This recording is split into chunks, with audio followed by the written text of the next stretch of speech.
సభా సరస్వతికి నమస్కారం.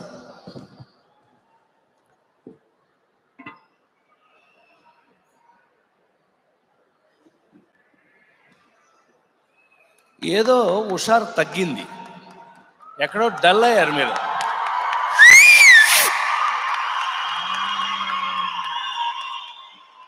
ఏమండి, 48 సంవత్సరాల నుంచి అందరూ గుండె మీద చేయేసు చెప్పండి. ఇక్కడ నిన్నే గుండె మీద చేయేసు ఏడు మా అన్నయ్యని ఇడుగు. ఈయన ప్రెసిడెంట్గా తానా ఉన్న దగ్గర నుంచి నేను ఇక్కడే తిరుగుతున్నాను, డెట్రాయిట్లోనే. మా గంగాధర్ అన్నయ్య. ఏమండి, ఇక్కడ ఉన్న ఈ హాల్లో ఉన్న వాళ్ళలో 99.9% పీపుల్ నా సినిమాలు చూసే పెరిగారు.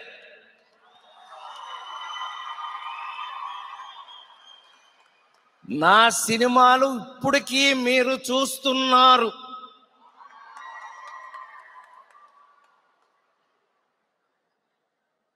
మొన్నే డల్లాస్లో ఓ నాట్స్ ప్రోగ్రామ్కి వెళ్ళాను. సడన్గా ఇలాగా అబ్బా ఏం గ్యాదరింగ్ అన్నాయి ఇవాళ, బ్రహ్మాండం, సూపర్. ఇలాగే అద్భుతంగా ఉంది. ఇవాళ ఎలా ఉంది, ఇదేంటి, ఇది డెట్రాయిటా లేకపోతే బెజవాడ తెలియట్లేదు, బెజవాడలాగానే ఉంది. ఉన్నట్టుండి ఒక ఆయన అరిచాడు, అన్నోయ్ నీ మీద బతికేస్తున్నావు అన్నాడు. నా మీద బతకటం ఏంటి నాయన అన్నాడు. డల్లాస్లో ఏమీ లేదన్నాయ, జీవితం మీద విరక్తి కలిగిన, ఇంటికి వెళ్ళిపోదాం అనిపించిన, ఒక్క సాయంకాలం నీ సినిమా చూసేస్తే మళ్ళీ అంతా మర్చిపోతున్నావు అండి అని అన్నాడు. ఈ మాట నువ్వే కాదు నాయన, మన భారతదేశ ప్రధానమంత్రి పివి నరసింహారావు గారు కూడా పెద్ద పెద్ద సూట్ కేసులు అయితే చివరికి నా సినిమా చూసి ప్రసాద్ మంచిగా నవ్వుపిస్తాడా అన్నాడు. ఆంధ్ర యూనివర్సిటీ వాళ్ళు డాక్టరేట్ ఇచ్చారు నాకు. సో ఈ రోజున మీ అందరి ముందు నేను ధైర్యంగా వచ్చి 24వ తానా మహాసభల్లో నవరస ఏదో మా వాళ్ళందరూ తెలివి ప్రదర్శించి ఏదో బిరుదు ఇచ్చారన్నయ్య నాకు, నవరస నటన చక్రవర్తి. థ్యాంక్ యూ వెరీ మచ్ సుమా, నువ్వే బెటర్గా చదువు. సో నాకు అది ఇవ్వడం నిజంగానే ఈ మధ్య, ఒకప్పుడు డాక్టర్ సి నారాయణ రెడ్డి గారు గురుగారు అనేవారు, ప్రసాద్ నువ్వు ప్రతి ఇంట్లోనూ ఏంటో తెలుసా అనేవాడు. తెలీదు అన్న. అది మన ఊళ్ళో అయినా, అమెరికాలో అయినా, ఆస్ట్రేలియాలో అయినా, ఎక్కడైనా ఒకటే. నువ్వేంటో తెలుసా తెలుగు వాళ్ళ ఇళ్లల్లో అన్నాడు. తెలుగువారి ఇళ్లల్లో నేనేమంటుంది నేనేంటి అన్నా, ఒక మంచం, ఒక కంచం లాగా ఒక రాజేంద్ర ప్రసాద్ సినిమా. ఆ విధంగా ఉపయోగపడటం. ఇందాక ఏవిలో చిన్న తప్పు రాశారు, నేను ఎక్కడ దొండపాడులో పుట్టాను అది ఇదని. ఏవి తయారు చేసినవాడిని అన్నయ్య. తర్వాత నాకు ఏడి అన్నయ్యడి గంగాధర్ అన్నయ్యడి. పాపం వాడిని చూపిస్తాను ఎందుకు నువ్వు, పాపం పాపం వాడే ప్రేమగా తయారు చేస్తే. నేను విశ్వవిఖ్యాత నట సార్వభౌమ నందమూరి తారక రామారావు గారి ఇంట్లో పుట్టాను.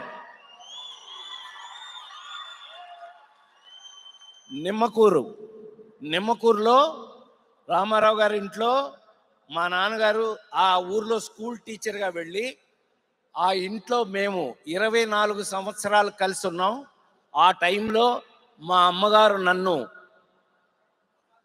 పొద్దున్నే ఆ పాలు పితకడ గీద అరిచింది అని చెప్పి దానికి గడ్డి వేయటానికి వెళ్ళి అక్కడే పడిపోయి నన్ను కంది మా అమ్మ. రామారావు గారి తల్లిగారు వెంకటరామమ్మ గారు రామారావు గారితో, చూడు వీడు నా చేతిలో పుట్టాడు, వీడిని జాగ్రత్తగా చూసుకో అన్నారు. అందుకే మీ అందరికీ ఎన్నో హిస్టరీలు చదువుంటారు, చూసుంటారు. రామారావురే చెప్పిన ఆయన నన్ను నటుడు అవ్వాలి అని అంటే ఇట్స్ నాట్ ఈజీ అని ఇంజనీరింగ్ ఫస్ట్ క్లాస్ చదివిన నన్ను ఫిల్మ్ ఇన్స్టిట్యూట్లో, మద్రాస్ ఫిల్మ్ ఇన్స్టిట్యూట్లో జాయిన్ చేశారు. ఈడు సరిగ్గా చేస్తే అప్పుడు చూద్దాంలే అన్నాడు. I was gold medalist from Madras film institute. నా ముందు బ్యాచ్ రజనీకాంత్ గారు, నా తర్వాత బ్యాచ్ చిరంజీవి గారు. వారి మధ్యలో నాకు చేతనైంది నేను చేయడం జరిగింది. ఫస్ట్ టైం ఎన్టీ రామారావు గారు ఆ సర్టిఫికెట్ చూసి, ఆ గోల్డ్ మెడల్ చూసి నన్ను కౌగిలించుకున్నారు రామారావు ఫస్ట్ టైం. ఏం మీరు ఇంత సీరియసా, మీరు ఇంత సీరియస్ అనుకోలేదు అని. అక్కడి నుంచి కూడా ప్రతి మనిషి జీవితంలోనూ తల్లి, తండ్రి, గురువు, దైవం నలుగురు ఉంటారు. కానీ నా జీవితంలో నన్ను కన్న తల్లిదండ్రులను వదిలేస్తే గురువు, దైవం రెండు నందమూరి తారక రామారావు గారు. వారు నాకు నేర్పింది ఏంటా అంటే ఒక్కటే చెప్తే సరిపోతుంది, బోరు కొడుతున్నానా? వారు నాకేం నేర్పారు అని అంటే, చాలా సంతోషం, మీరు గెలిచేశాను, ఫిల్మ్ ఇన్స్టిట్యూట్లో సర్టిఫికేట్ వచ్చిందని మీరు చేస్తారు, మీరు సినిమా ఇండస్ట్రీలో ఎందుకు పనికొస్తారు? ఎందుకు పనికొస్తారు? అవును, ఎందుకు పనికొస్తాం? మేమున్నాం. దేవుడి వేషాలు వేయాలంటే మమ్మల్ని పిలుస్తారు. అదే నిజ జీవితంలో ఏదైనా వేషాలు ఏమైనా వేయాలంటే బ్రదర్ నాగేశ్వరరావు గారిని పిలుస్తారు. డిష్యూమ్ చేయాలంటే తమ్ముడు కృష్ణని పిలుస్తారు. ఒక అమ్మాయి కాకుండా రొమాన్స్ చేయాలి ఏదైనా ఇద్దరు ముగ్గురు అని అంటే తమ్ముడు శోభన్ బాబుని పిలుస్తారు. మిమ్మల్ని ఎందుకు పిలవాలి అని. అవును, నిజమే, ఎందుకు పిలవాలి మనని? అప్పుడు నేను సన్నగా దరిద్రంగా ఇంత సత్యసాయిబాబా జుట్టుతో ఉండేవాడిని. అవును, నేను ఎందుకు పనికి వస్తానో తెలియదు.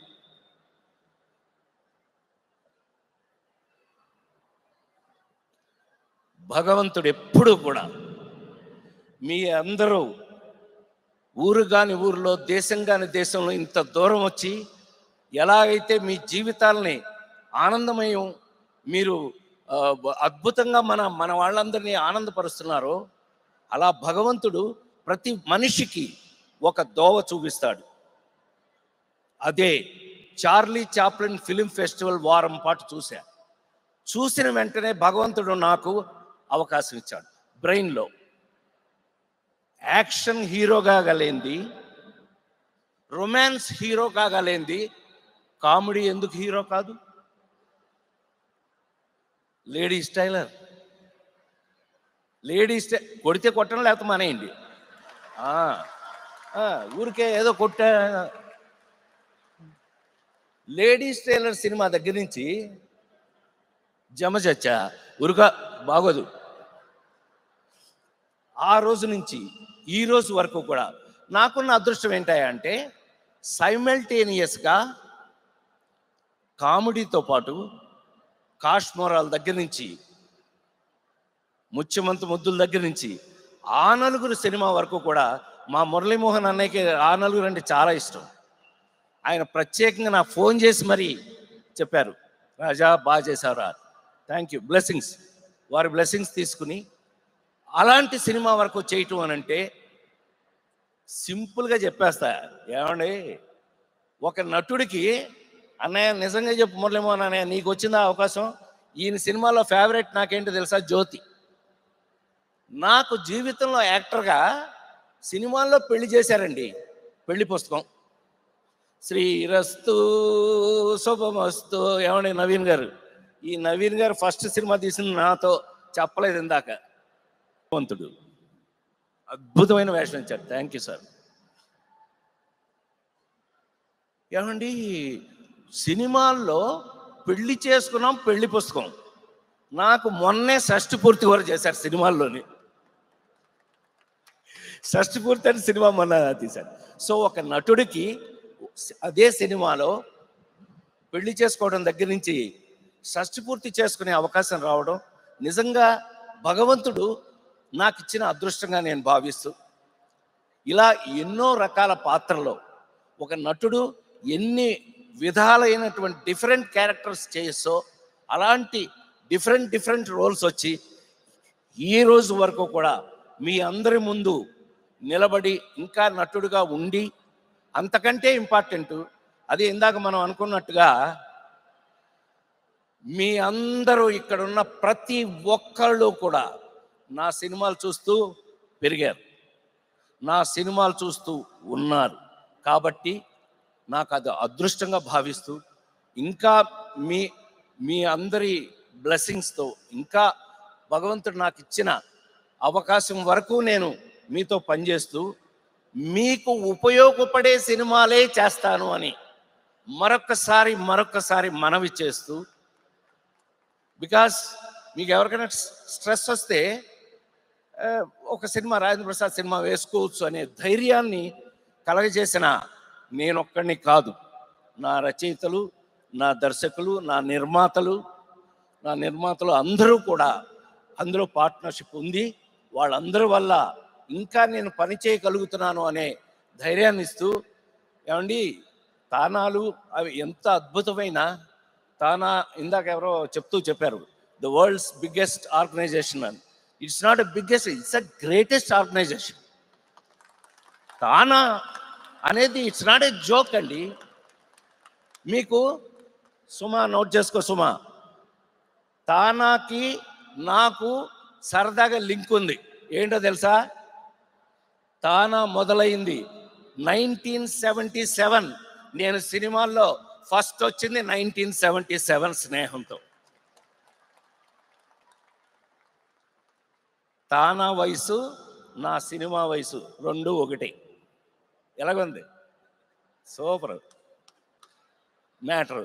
నాకు నిజంగా ఏడు మా గణేష్ గారు ఏడి దబ్బేశాడే అంతే, ఆడికి టైం అయింది వెళ్ళిపోయాడు. కాదండి, భోంచేసే టైం అయిందండి, వెంటనే మీరు అలా అనుకుంటే ఎలాగా? వాడికి టైం అయింది వెళ్ళాడు. నేననేది నిజంగా అది అదృష్టంగా భావిస్తూ, ఇంకా ఎన్నో అద్భుతమైన తానా అంటే చిన్న విషయం కాదు.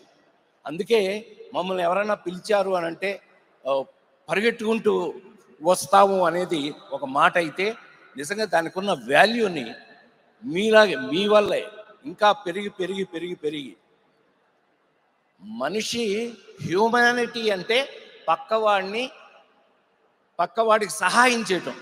ఇప్పుడు నాకు కూడా మీరు ఇంత గౌరవం ఎందుకు ఇస్తున్నారు? పక్కవాడిని నవ్వించటం, కనీసం హ్యాపీ చేయటం. అది ఆ నలుగురు కూడా ఏడిపించారండి. ఆ నలుగురు మనం ఒక్కొక్కసారి హాయిగా ఏడ్చుకోవటం కూడా చాలా గొప్ప విషయం అని మనవి చేస్తూ, ఇలాంటి అద్భుతమైన అవకాశాన్ని ఇచ్చి నాకు ఇవాళ ఒక బిరుదిచ్చి నన్ను ఇంత మంచి సన్మానం చేసినందుకు, నన్ను గుర్తుపెట్టుకున్నందుకు మా సోదరుడు నాదెల్ల గంగాధర బాయి కానీ, ఇంకా ఇక్కడున్న ఎంతోమంది మా ఉదయ్, వీళ్ళందరూ సరే, మా మా బాబాయ్ అల్లుడు ఓకే చలపతిరావు మాతో నన్ను సొంత బిడ్డలా చూసేవారు. సో నేను ఇప్పుడు వెంటనే వెళ్ళి ఇదిగో ఇతనితో యాక్ట్ చేయాలి. నాకున్న అదృష్టం ఏంటంటే, ఇంకా ముగిస్తా, నాకున్న అదృష్టం ఏంటంటే 5 జనరేషన్స్తో పనిచేశాను ఉమా. నేను 5 జనరేషన్స్. మొదటి జనరేషన్ రామారావు నాగేశ్వరరావు, రెండో జనరేషన్ కృష్ణన్నయ్య, శోభన్ బాబు గారు, మురళీమోహన్ అన్నయ్య, వీళ్ళు. తర్వాత జనరేషన్ చిరంజీవి, నేను ఒక జనరేషన్. ఆ తర్వాత జనరేషన్ మహేష్ బాబు, జూనియర్ ఎన్టీఆర్, అల్లు అర్జున్, బన్నీ, వాళ్ళు. ఆ తర్వాత ఇప్పుడు వీళ్ళు. ఇప్పుడు ఈ బ్యాచ్, వీళ్ళు 5వ బ్యాచ్. స్వయంభూ అని జరుగుతోంది. స్వయంభూ అనే సినిమా నిఖిల్ హీరోగా చేస్తున్న సినిమాలో నాకు ఒక అద్భుతమైన అంటే నేనే చేయవలసింది. మీరు కల్కి సినిమా చూసారా? కల్కి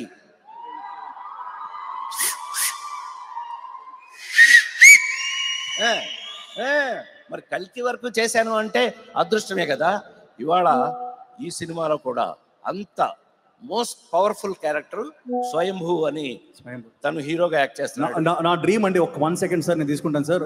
మీరందరూ తెలిసినట్టు చిన్నప్పటి నుంచి my favourite hero is Rajendra Prasad sir గారు. అండ్ యూనో ఆయన మాయలోడ్ కానివ్వండి, చిక్కడు దొరకడు కానివ్వండి, every single film sir, we are very very proud of you sir. ఈరోజు మీ ముందు నేను నిల్చొని మీతో మాట్లాడుతూ ఉన్నది it's my dream come true. And అలాగే sir is acting in my film, that is another dream come true. Sir thank you so much for being a guidance for all actors. Sir అన్నట్టు నేను తీసుకుంటానండి ఈసారి challenge. ఒక్కసారి